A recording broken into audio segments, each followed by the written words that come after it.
नमस्कार यहाँलाई आज म कसरी चाहिँ आफ्नो भिडियोमा लोगो एउटा कुनामा लोगो हाल्न सक्नुहुन्छ भन्ने कुराको जानकारी दिन गइरहेको छु। मैले चाहिँ यहाँ दुईटा सफ्टवेयर र एप्सको युज गरेको छु। एउटा फोटोसप र एउटा lumaFusion भन्ने एप्सको युज गरेको छु।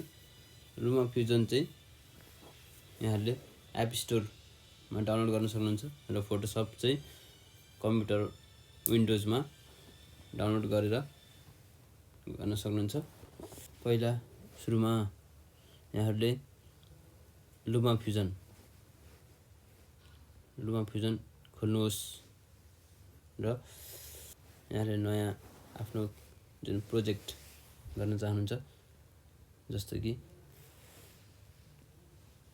लोगो भनेर राख्छु म चाहिँ लोगो भनेर राखौँ र नयाँ भिडियो एडिटिङलाई सुरु गर्न सक्नुहुन्छ।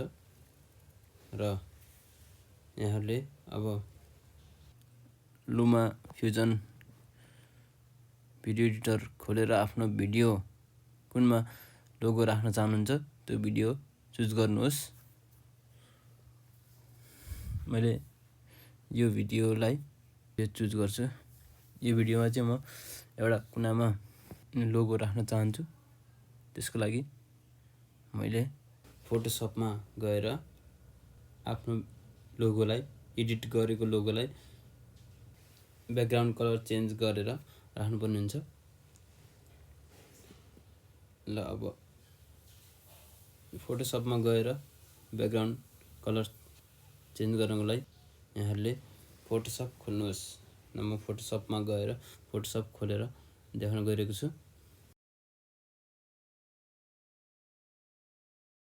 हेर्न सक्नुहुन्छ मैले आफ्नो यो लोगो जुन ब्याकग्राउन्ड कलर चेन्ज गरेर यहाँ आइप्याडमा ल्याएको छु र अब जुन मैले ल्यापटपबाट ट्रान्सफर गरेको लोगो र यो भिडियोलाई म यहाँ यो टाइमलाइनमा राख्न गइरहेको छु।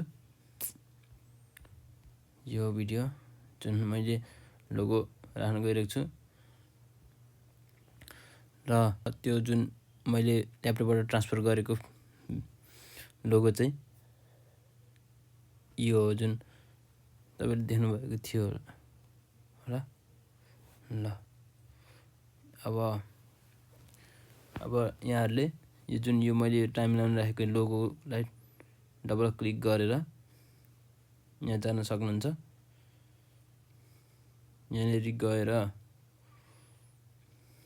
यसमा तपाईहरुले यसमा जानुहोस्। यो कलर एन्ड इफेक्ट यो छेउमा रहेको कलर एन्ड इफेक्ट यहाँ तल देख्न सक्नुहुन्छ। त्यहाँ गएर यो जुन सिग्नेचर क्रोमा किज भन्ने हुन्छ यो सेकेन्डको टपको सेकेन्ड लास्ट स्टार जस्तो भनेर साइडमा त्यसपछि यो ग्रीन स्क्रिन की भन्ने हुन्छ। यो ग्रीन स्क्रिन कीलाई चाहिँ यसो पर्ने हुन्छ।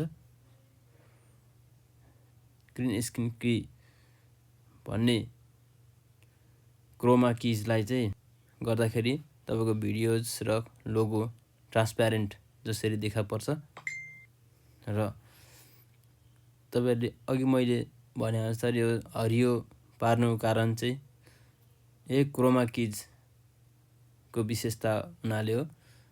जुन क्रोमा किज यो lumaFusionमा चाहिँ ग्रीन स्क्रिन की भन्ने क्रोमा किज हुनाले चाहिँ यो ट्रान्सप्यारेन्टमा देखा पर्छ। त्यसपछि त्यसै कारणले हामीले हरियोमा परेको हो। र अब यहाँहरूले यहाँनिर यो की कलर भन्ने हुन्छ यो यहाँ यो मिलाउन सक्नुहुन्छ। यता यो तलमाथि गरेर कस्तो राख्न सक्नुहुन्छ। अब यहाँहरूले हेर्न सक्नुहुन्छ कस्तो राम्रो देखिनुहुन्छ। त्यही अनुसार यो चेन्ज हुन्छ मिलाउनु पर्ने हुन्छ। यो स्याचुरेसन रेन्ज भन्ने छ त्यसलाई नि म मिलाउन गइरहेको छु।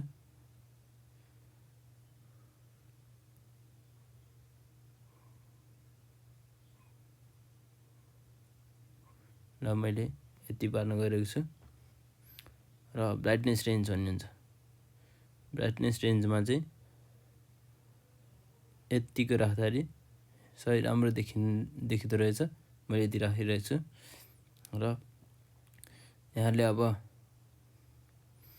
अब यो लोगोलाई एउटा कुनामा, जुन कुनामा राखे पनि एउटा कुनामा राख्न सक्नुहुन्छ।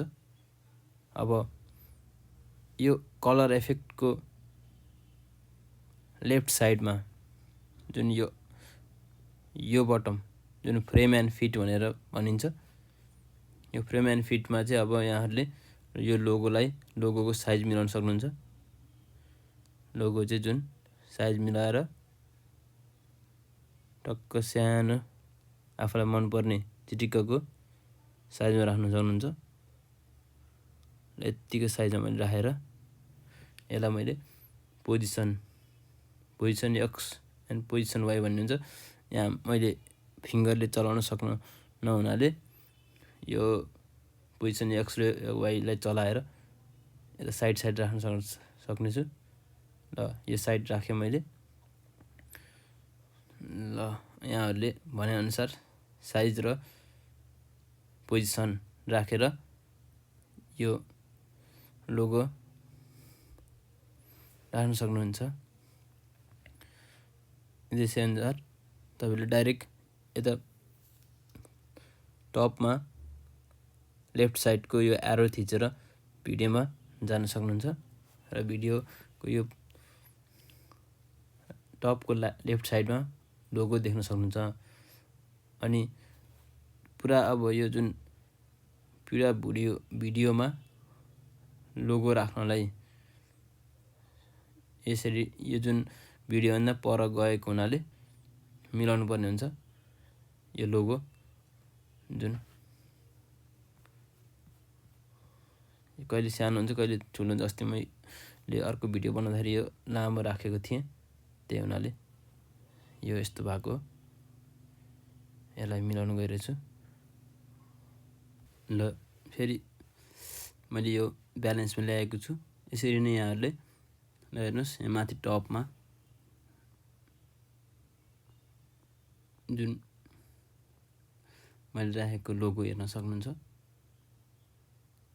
ल यसरी नै यहाँहरूले लोगो राखेर आफ्नो भिडियोमा गर्न सक्नुहुन्छ। धन्यवाद यहाँहरूलाई अन्तिमसम्म हेरिदिनु भएकोले।